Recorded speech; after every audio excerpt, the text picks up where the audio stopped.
Joined by Siena head coach Coach Patsos, sophomore guard Nico Clarith, momentarily by Brett Bisping as well. Coach, if you could begin with an opening statement. You know, it was a great game the other night. We just ran out of gas and they played really well.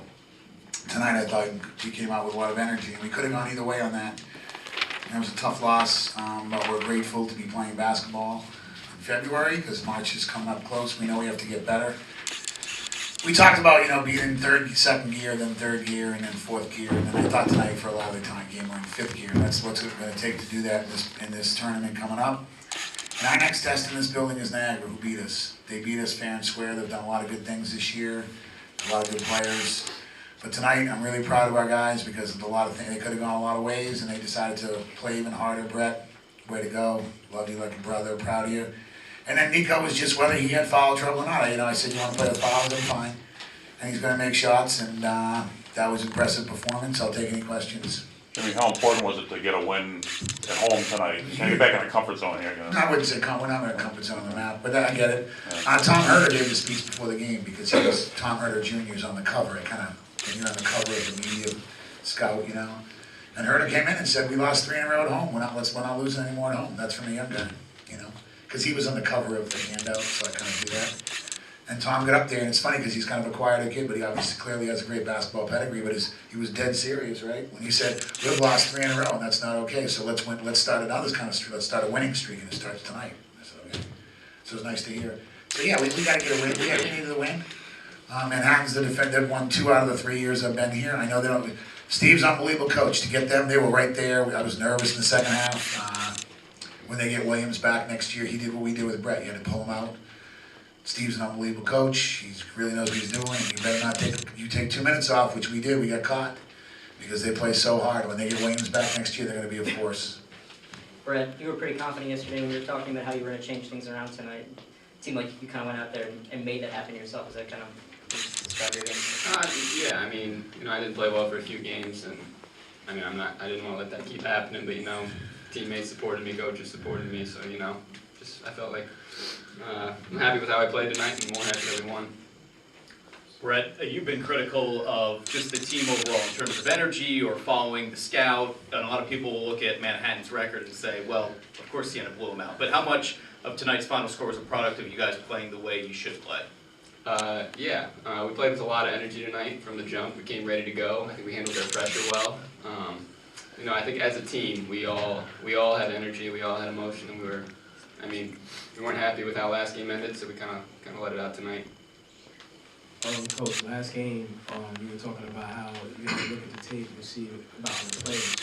Tonight, first question is, how big was it to get your big men involved? Because they were kind of scoring, and then after a while, you got Nico and Marquis scoring, so it's kind of like pick your poison. Is this the example that you were making a point of last game? Yeah. No, this guy was 6th man of the year for the reason, and he may be 6th man of the year. He's got my vote as 6th man of the year again. Yes. The one thing is we didn't play as poorly as I thought after watching the tape, and they played even better than I thought. This team, Monmouth, I'm going to say it again, they should get an at-large bid right now. I don't care. I'm watching a lot of games at night, a lot of good teams out there. I'm telling you, this Monmouth team, they played lights out. And they played, and we ran out of gas a little bit. We shouldn't have let a guy get 40, but I'll tell you what he earned him. That guy, how good was he on tape, right? Robinson? The good news is we had to play him again, but I've been in the MAC 13 years. I've seen some at-large teams, whatever. They're better than they were last year, in my opinion. And they're playing with so much confidence in the 3 guys. I really hope they get a bid. That's how good they are. That being said, we can't lose a guy. Tonight we lost number 3 a couple of times, but it's not perfection. It's just performing. We talked about performing for 40 minutes. We practiced the coach's game plan. But the players got to perform for 40 minutes, maybe 36 minutes. And I thought we only performed for 32, and that's not going to do it against Monmouth. And against Manhattan, I thought we played for 38. We took a couple of minutes off, and they came back. They cut it to 6 because they play so hard. And Capuano's really, that guy, I know he's 16. We recruited him here. Waterman, I think we did a really good job. He's going to get his in his tournament, but we did a good job shutting everybody else down. That team, for 32 minutes the other night, Siena was very good.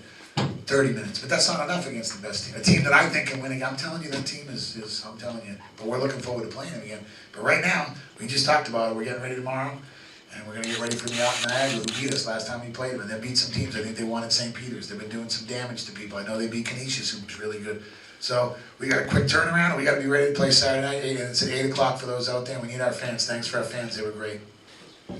So, Coach, congratulations on the win, first of all. Thank you. Tough Clearly, you're loss. not been in the media very long. You bounced back after a tough loss from Monmouth. Will this big win gain confidence for you and your team going forward against your last couple of games and heading into the MAC tournament? That's a great question, yes, because it's all about confidence and winning in the. Anytime you get a win, you feel good. You get a loss, you feel bad. I've said there's some good losses, but losing by 20, I can sell it all I want. They kicked our butt here last time, so we were a little shook. But these guys, they helped me. They said, Coach, we're all right. We're gonna be. And Levon was, Marquise is great. He's gonna do his thing. 40 minutes, 37 minutes, running around against that. But I thought Levon was really mentally engaged. He did a lot of stuff that's not going to show up on the stat sheet. Played very well and made his free throws. And there he is, 6 or 7 from the line, 3 assists, 7 rebounds, some big plays, and Levon was ready to go. Questions for Nico? You talked about Levon being engaged. Is that something you can kind of tell right away, and is it something that kind of sticks throughout the whole game? Yeah, I wouldn't say all the time. Sometimes he's a slow starter, but sometimes he's just a great player, Levon. But he's got a lot going. He's played a lot of games, got a lot of miles on him. I think sometimes anything Levon Long does wrong, I'll tell you one thing right now, is not intentional. He's a great dude. Am I lying? Levon's a good dude. He's a good guy. He's fun to be around. He knows the game really well. He's left-handed. He's a good artist. Like left-handed guys are a little different. So sometimes he floats, but it's definitely not intentional. Would you say that's fair? It's not intentional. And so there's no use getting mad at him, but nobody knows. No one knows more than Levon that he wasn't at his best against Monmouth. On the other hand, no one said it better to me. We'll be good, Coach. We get to play them again, and I'll be ready then. Okay, thanks. On we go. And I'm being serious. That's the kind of guy he is. He's been through a lot of different stuff, but he's on track to graduate, thanks to a couple people at Siena that aren't involved with the basketball team, not giving up. But Levon knows how to figure things out, and he figured out that he didn't play so well. But he said, I'll be ready Thursday, I'll be ready Saturday, but I'm looking forward to playing Monmouth again. And I said, good. Now I feel better.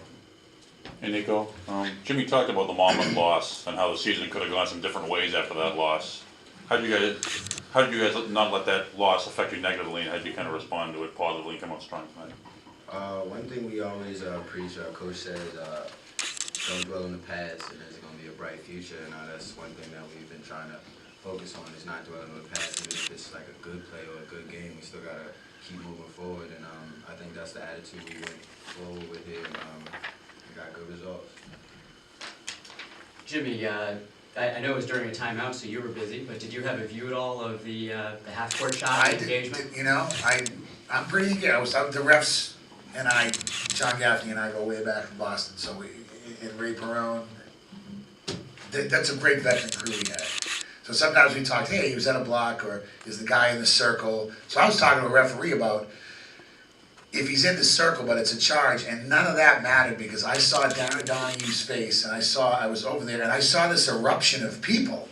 I thought, maybe the president, or I thought Governor Cuomo walked in or something. I wasn't kidding, because we were discussing a play, because they had taken a lot of charges. It's not just about being in the circle, but if the guy's guarding you, it doesn't matter if he's in the circle. And I'm not a big circle guy, because it confuses people.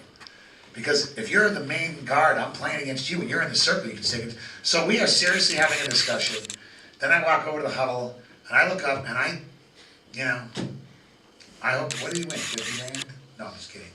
He had a half-court shot, right? Then he got married, is that right? She made the half-court shot. See, I didn't even know. Is that what happened? See, Brett, you could have done that. That's not a half-court shot. But I'm not kidding. I didn't know. I honestly was like, what's going on? And I knew it was positive because I saw all these faces. I love promotions when I'm a fan. But I had just been discussing something, and I was kind of going through my mind, and I'm like, well, we have to be, and that was just, so I'm looking forward. I watch games when I get home and I get time on cable, but that was impressive. Maybe we should do that before the game, and that'll get us. But it was, that was like the loudest cheer they've ever heard here. Except when we were down 17 on Loyola, and Siena came all the way back and beat us in the MAC semis. That was a pretty loud cheer too.